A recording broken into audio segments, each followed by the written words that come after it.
Young lady with the glasses. Thank you. Nadia Belbisi with NBC Television. Mr. Minister, many Arab states, particularly the GCC countries, publicly declared that they are against any military option to be used against Iran. And many people believe that even with the toughest sanction, it's not going to be enough to halt the nuclear ambition or program. What do you think the options in front of the international community, the Arab states, and what do you need to hear from the Obama administration in particular?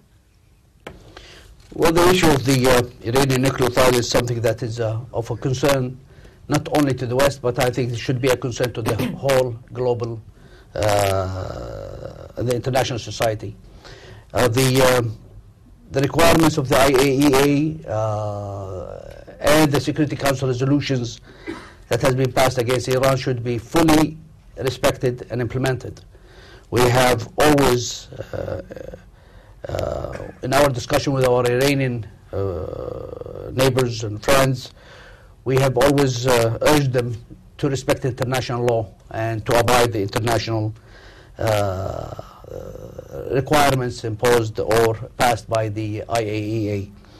But at the same time, we think that the proper way and channels to deal with this issue has to be within the confines of the international legitimacy, within the confines of the multilateral diplomacy, within the confines of the United Nations.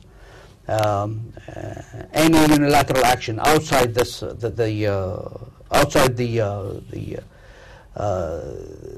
conduct of international law would open the way for total chaos in the region.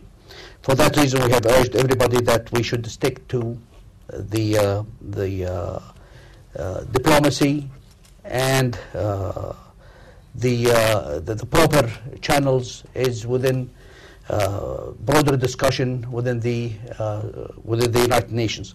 Now, saying that, we have also to point out that there are currently, we had a conference here in the United States, in Washington, about the Conference of Nuclear Security. And next week there is a conference in New York about reviewing the NPT. Everybody should be accountable to this international body, the UN body, and everybody should be subject to the NPT requirements. That is including Israel, of course. For that reason, I think that our position is that there is no military solution to this issue. There is only diplomatic and political solution, and the whole world should be on board in confronting the dangers of proliferation, nuclear proliferation, and no country should be exempted from that. Dr. Altman?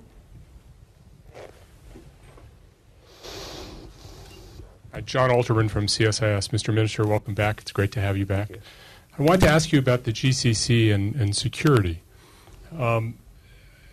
It's my sense that while the GCC as a structure has always had a security flank, it's always been the bilateral relationship with the United States that all the member states of the GCC have looked to. Whether it's the GCC or the GCC plus 2, it always seems like, to me, like the GCC minus everybody except the United States. Every country in the GCC except for Saudi Arabia has a U.S. base on its soil. But as you point out, there's not a unilateral solution to the security issues in the region. What are the most important opportunities that you see for concerted GCC collective action as opposed to what we've seen much in the past, which is GCC states really looking much more to the United States than to their neighbors to work through security issues? Well, that's a good question, John. I think that the nature of the threat would determine the kind of response. We have seen that the GCC, when Kuwait was invaded, worked in such meticulous way that earned the respect of the world for the unity of this organization. Of course, some of the some of the threats that we are being faced at the GCC, we have our own personal assessment of how to respond to these threats. This differential assessment, if you will, of the nature of the threat produce such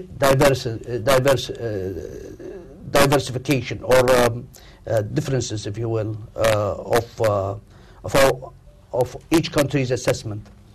And for example, the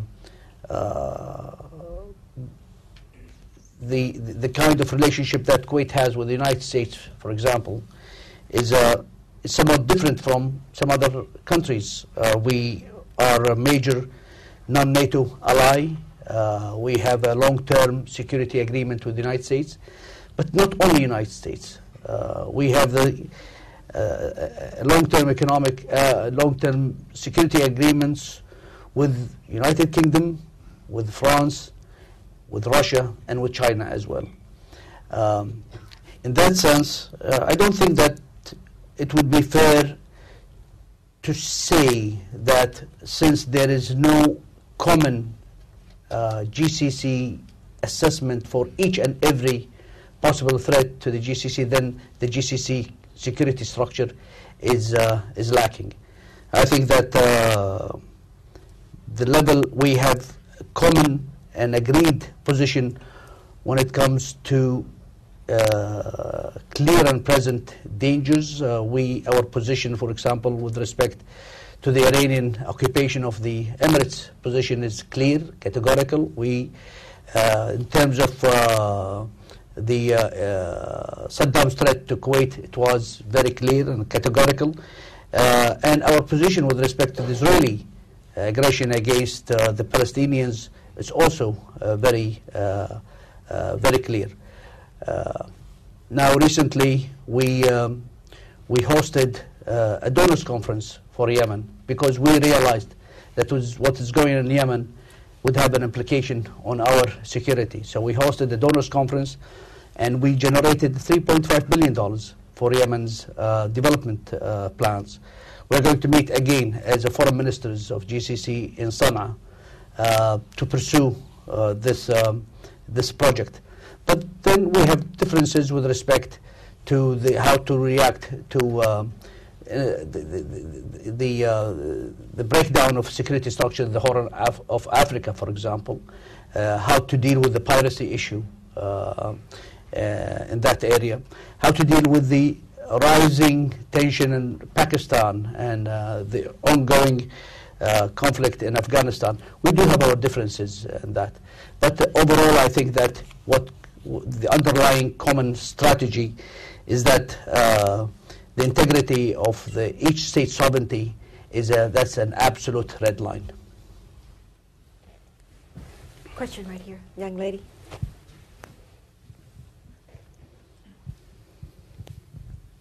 Thank you. Mina Al-Arabia, الشرق الأوسط newspaper. Mr. Minister, I want to ask you about your relations with Iraq. Of course, many lingering problems remain. One of them, of course, is the issue of Iraq trying to get out of the Chapter 7 resolutions. This is something that the U.S. has pledged to help Iraq with. Previously, we've heard that Kuwait and Iraq are working on this, and this is an issue that they have to sort out bilaterally, but not much movement has happened. What are the issues that still remain, and are you optimistic that there can be movement on it? Thank you. Well, it's not only the United States that has committed to help Iraq to satisfy all requirements imposed on it. Kuwait has always continually repeated that we want to work with Iraq closely to fulfill all remaining requirements, so it would be declared as fulfilling all requirements, and the Chapter 7 automatically will not be operative.